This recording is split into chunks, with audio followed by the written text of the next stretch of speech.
우리가 이 사바세계를 살려면 일단은 경제적으로 어느 정도는 여유가 있어야 됩니다. 이 가난, 빈곤이라는 거는 엄청 불편한 거예요. 생활하는데 너무너무 불편한 게 그 가난이라는 겁니다. 저희 같은 경우도 저희 아버님이 시골에서 사시다가 논전 다 팔아가지고 평택에 무슨 미군 부대에 취직시켜준다고 사기를 당해갖고 와가지고 홀랑 다 털어먹고, 저는 그때 이제 2살짜리 갓 돌진한 애기였는데, 아버지가 평택에 미군 부대 취직한다고 갔는데 이제 안 오시니까 어머니가 저를 들쳐업고 삼배 2피를 가지고 오셨대요. 평택에 찾아오니까 아버지가 다 사기 당하고는 갈 데가 없어갖고 어느 하숙집에 있으면서 아이스케이크통 가지고 이제 아이스케이크 팔러 다니고 계시더라는 거예요.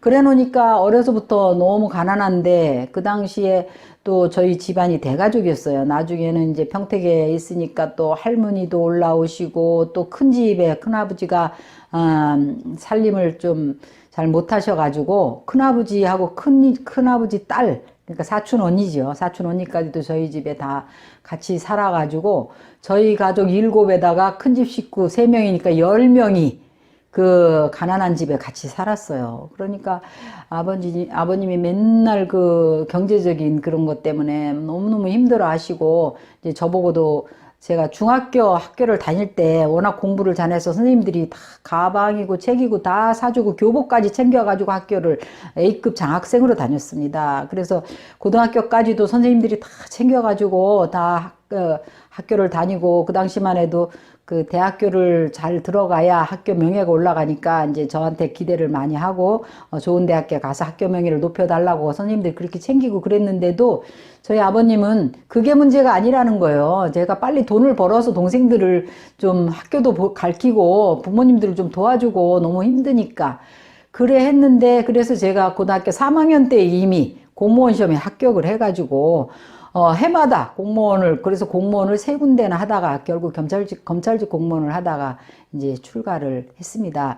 그래서 이 티벳의 불교에 보면은 재물, 이제 중생들이 절에 올 때도 대부분 경제가 어려워서 오는 사람들도 많이 있잖아요. 아파서 오는 사람들도 많이 있지만, 그래서 재신 잠바라 기도도 많이 하고, 또 우리가 수행을 해서 성불 하는데도 복덕 자량이 원만해졌을 때 지혜 자량이 열리기 때문에 재신 잠바라를 잘 모시면 또 복덕 자량을 쌓고, 또 주지 스님들은 불사를 원만히 성취를 해야 대중이 편안하게 안주해서 수행을 할 수 있고, 또 많은 중생들을 제접할 수 있기 때문에 재신을 모시는 경우가 많습니다. 그래서 재신 기도도 많이 하고 벽화에도 재신을 모시고 이렇게 하는데, 그래 이제 육내 수행을 제가 그렇게 했는데, 어느 날 이제 저희 집에 어머니가 이제 육내 수행을 하니까 꿈에 나타나셨어요. 나타나셔가지고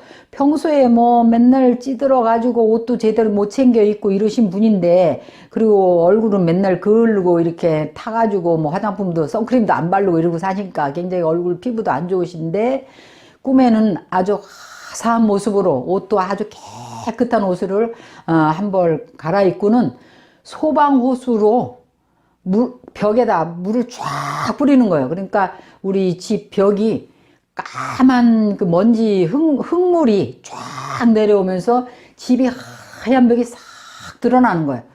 그리고 소방호수에 물이 콸콸콸 나오는 소방호수 물을 빈 그릇마다 다 채우는 거예요. 그래서 이 물은, 꿈에 물 보면 재물입니다. 그래서 물의 양이 얼마나 많으냐에 따라서 꼭 그만큼의 재물이 들어오더라고요. 그래서 티벳 사람들은 항상 부처님 앞에 물을 많이 올려요. 어떤 사람은 물을 10만 잔 막 이렇게 올리는 사람도 있고, 항상 7잔의 물을 올리고, 그래서 물은 곧 재물이고 자량이고, 또 우리가 청정한 마음으로 아까운 마음 없이 올릴 수 있는 공약물이기 때문에, 그래서 복덕자량을 쌓는 거라 해서 물을 항상 올립니다. 그래서 7잔씩 꼭 물을 올리고 많이 올리기도 하고 이래 했는데, 그래 뭐 소방호수에서 물이 콸콸콸 그 소방호수 들기도 어렵잖아요 그게. 그렇게 물이 나오는 꿈을 꾸고 그랬는데 그래서 야 이제 우리 집이 이제 재물이 이렇게 많이 들어왔으니까 그래서 이제 물의 양에 대해서 이제 얘기를 하자니까 저희 집에 이제 제가 모시고 있는 공양주 보살님이 계신데 그분은 지금 음식도 굉장히 잘하는 그런 보살님입니다. 그래서 여기 사실 창건주나 마찬가지예요. 창건할 때 처음 보시를 해 주셔서 우리 법등사를 창건할 수 있게 해 주셨는데 그분이 지금까지도 무료로 지금 15년 가까이 공양주를 하고 계세요. 그래서 절집마다 공양주 때문에 난리거든요. 공양주가 없어가지고. 그래서 사찰넷이라는 그런 거기에 인터넷에 들어가보면 공양주 모십니다. 그 광고가 제일 많이 뜹니다. 근데 저희 집은 저는 그 법등사를 하고 나서 그 후원 때문에 공양간 때문에 걱정해 본 적이 한 번도 없어요. 그리고 법등사는 음식 맛있기로 소문이 나 있고 그래서 우리 복령사에 이제 소임자 스님들도 배가 고프거나 이러면 법등사 가서 밥 한 끼 먹고 오면 괜찮을 것 같아요. 이런 말을 할 정도로 그 정도로 우리 법등사 음식이 맛있는데 그 공양주 보살님이 사실은 결혼을 하셔서 거사님하고 같이 여기 사시다가 거사님은 우리 림포체 까루 림포체가 처음 오셨을 때 그때 80세였는데 멀쩡하시던 거사님이 림포체가께서 육례 수행을 하시고 그 다음 날 천도제를 합니다. 육례 수행하고 나면 그 영가들 천도를 하거든요. 천도제를 하는데 그 천도제 하기 전날 밤에 갑자기 돌아가셨어요. 멀쩡하시던 분이. 그러고 나서 천도제의 첫 번째 영가가 되신 거예요. 공덕주 영가가 되시고 또 림포체 와서 와 계시니까 초제, 이제, 삼제까지 다 지내주신 거예요.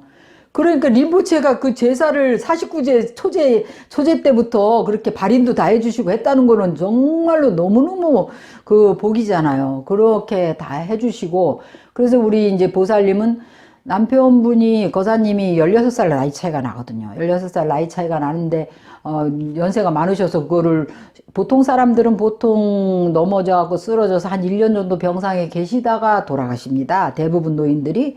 그런데 그러고 계시면 여기서 공양도 지어야 되고 이러는데 너무 불편할 텐데 전혀 아프지도 않고 멀쩡하시다가 림포체 오셔가지고 너무나 환희로운 가운데 그렇게 돌아가셔갖고 보살님 마음이 너무 행복하신 거예요. 그래가지고 여기서 그 공양주로 지금 15년째 저렇게 자원봉사로 지금까지 봉사하시면서 정진하고 음식도 그렇게 맛있게 잘합니다. 그렇게 하고 계시는데 그래 이제 보살님이 자녀도 없고 혼자 계시니까 그 어느 날 제가 꿈을 꾸니까 보살님이 갑자기 물탱크를 청소한다는 거예요. 그러면서 물 호수로 막 청소를 하니까 막 물탱크에서 물이 막 튀기는 거예요. 그러니까 저한테도 물이 막 튀기더라고요. 그래서 야 우리 보살님이 뭐 나한테 물 튀길 일이 있구나. 이거 재물을 좀 튀길 일이 있겠구나. 그랬어요. 그래서 그랬는데 갑자기 그날 이장님이 찾아오셨어요. 이장님이 찾아오셔가지고 우리 보살님이 혼자 계시고 자손도 없고 이래 하시니까 그 기초생활 수급자를 해드리겠다는 거예요.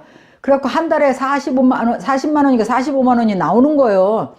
그러니까 우리 보살님이 본래도 신심이 있으신 분인데 그 45만 원이 나오면 꼭 5만 원, 10만 원 꼭 공양을 올립니다. 꼭 공양을 올려서 그 물이 막 물탱크 청소할 때 튀겼잖아요. 그 튀긴 만큼 지금까지도 튀기고 계세요. 지금 계속 그 기초생활 수급자를 하셔가지고 그래서 지금까지도 물을 맨날 튀겨서 과일 공양하신다면 또 튀기시는 거예요. 우리가 농담으로 막 이러거든요.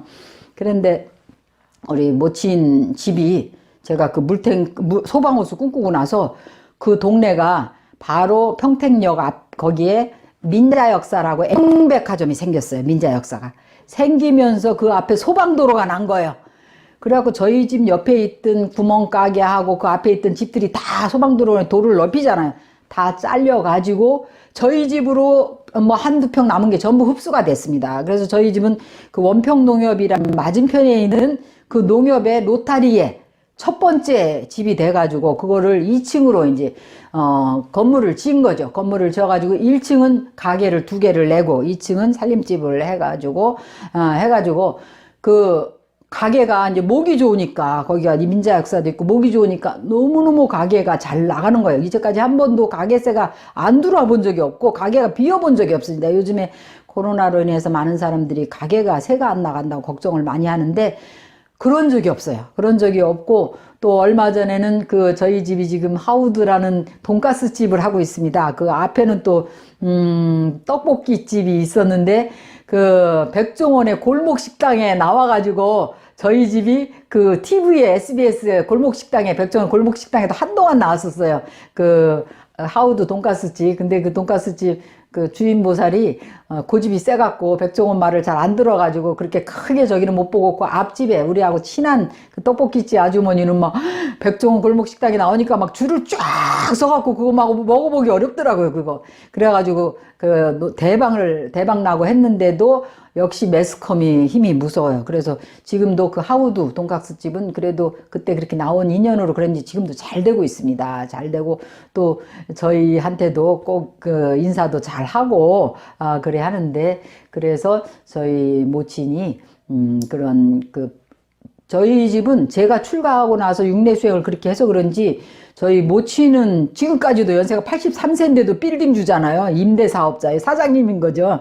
그래서 지금도 세를 잘 받고 노후를 걱정 안 하시고 사시고 있고 저희 남동생 여동생들이 다 건물주가 됐습니다. 다들 보통 뭐 가게를 사업을 하고 있으면서 가게를 다 가지고 있으면서 또 아파트도 다 되고 또 조카들까지도 다 집이 지금 이제 뭐 20대 30대인데 조카들도 다 집이 있을 정도로 그래서 저희 남동생이 우리 집은 큰 누나가 출가하고 나서 온 식구가 다 부자가 됐다고 그래서 그 당시에 얼마 안 있어서 IMF가 터졌었거든요. 그 IMF가 터졌는데도 저희 가족들은 제 동생들 뭐 조카들까지도 전혀 경제적으로 걱정이 없고 지금까지도 이미 뭐 이제 30대 초반인데도 20대부터 집이 다 있고 하는 그런 가피를 육례수행 통해서 천수천왕 관세음보살님의 가피로 얻었다는 이야기를 해드립니다.